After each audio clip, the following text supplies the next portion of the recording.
looked at your agenda. It said motivational speaker. You're salespeople. You walked in here, sat down, crossed your arms and went, go ahead, motivate me.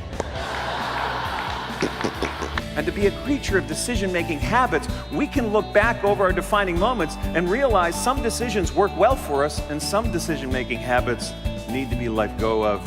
Why not starting now? Okay, so keep peddling's the advice. What is our human instinct?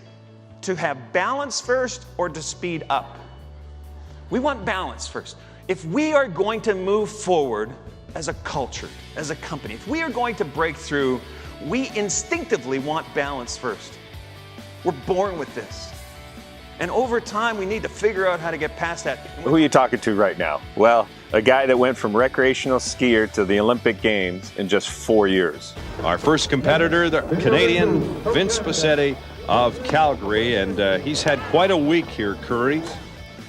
New York Times best-selling author, 7 books under my belt now. Inducted into the Speaker Hall of Fame in both Canada and the United States, with the likes of Ronald Reagan, Og Mandino, Zig Ziglar, Jim Rohn. If there's one word that would describe audiences today, it's overwhelm. And if we're in this state of overwhelm, how are we going to perform at the highest level? And more importantly, how can that impact everybody around us? We're interrupted, the national average, let's say 6 minutes into a task, and to get back on task, if we get back on task at all, is between 23 and 30 minutes. If we get back on task at all. More research coupled in. 80% of interruptions are of little or no value. 80%. If you factor that over the course of a year, you, in your life, in the last 12 months, spent 744 hours of interrupted time of little or no value.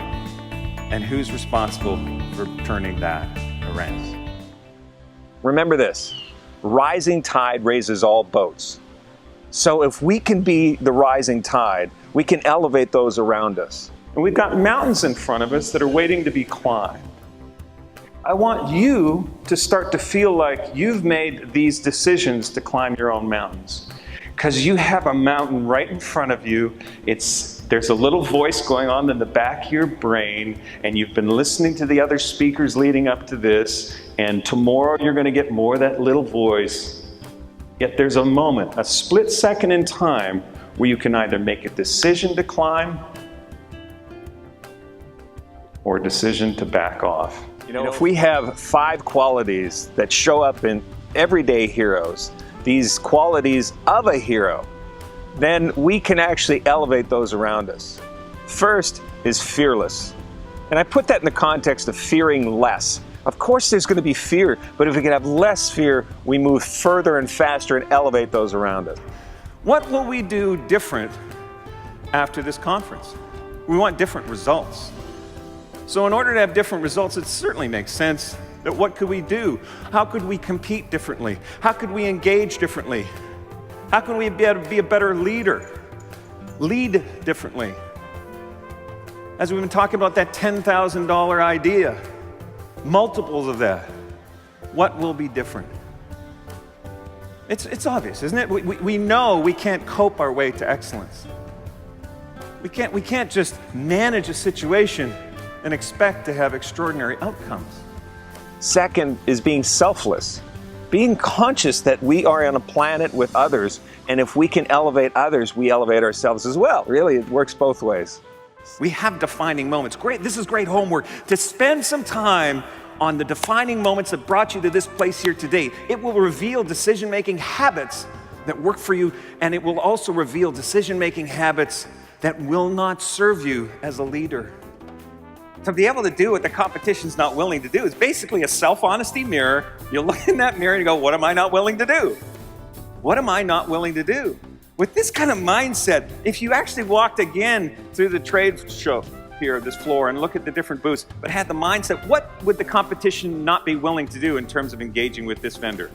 Or a question they wouldn't be willing to ask. You see what I mean? The third is really having compassion. And right smack in the middle of the word compassion is the word passion. When we have passion and we're compassionate for others, again, those kinds of qualities can inspire those around us. And each of us got on this rope and was back and forth. One guy, Philippe Gauchel, was all over the place and he could not stay on the rope. And finally, after everybody had their turn, there was 22 of us in this room. After about 45 minutes, we could not figure it out. And he was just taking his time, the coach was. And he said, okay, stop. Stop looking at the rope. Stop looking at the rope. Look at the point on the wall where you want to end up. And do not take your eyes off that. And so the first guy gets on there and he's looking at the rope, looking at the thing, looking back. He said, stop. Just look at the point on the wall where you want to end up.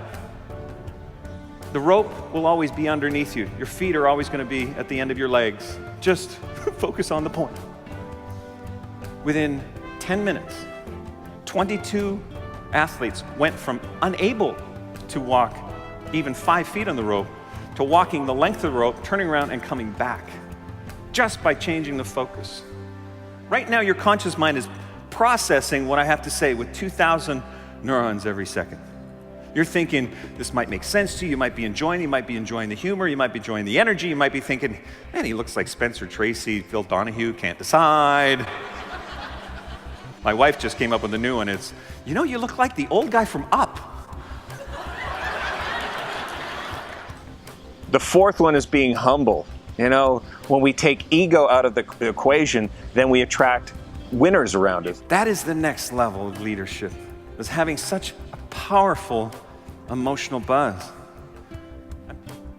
If we go beyond the counter, beyond the transaction, to the person, being able to be aligned to that, when our focus goes up, everything changes. My youngest, Isabella, went, Daddy, look, I'm shaking my moneymaker. I went, no, you're not. But you can. All right. The hands are the other thing. So stop your hips or slow them down, whatever. Take your hands. Now it's a pump. So it's, go ahead, pump on one side and then pump on the other side. So instead of just pumping your hands, get your shoulders into it a little bit. Now you can even bite your bottom lip if that helps. It does, doesn't it? And now let's put it together. Shake what your mama gave you. Feel the love. All right, give yourselves a hand. Nicely done. Thank you. And the fifth one is that we persevere. We move forward, and things in motion tend to stay in motion. People feel like there's momentum and somebody is on a mission and they want to be part of that mission.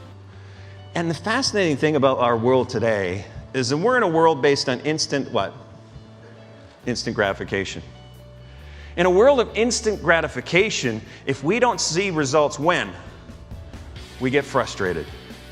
Think of an initiative right now. Think of a customer you're working on. Think of a scenario that you're in right now that's a rollout that you're struggling with, that you know will take time. So the ant on the back of the elephant knows this will take time. Consciously, you know this will be delayed gratification. Yet what is our expectation at a subconscious level as we speak? Instant gratification. 4 billion neurons expect it when? Now. And we're in this state of frustration and disconnect, and this isn't working, road rage, whatever happens out there. But if we can point the ant and the elephant in the same direction, it makes it so much easier, because then all of a sudden that alignment makes it easier and faster. Those 5 qualities, being fearless, selfless, compassionate, humble, and persevere. You do all those 5 things together, when a tide rises, all boats rise. And that is the solution in our marketplace today, is to continue on that hero's climb.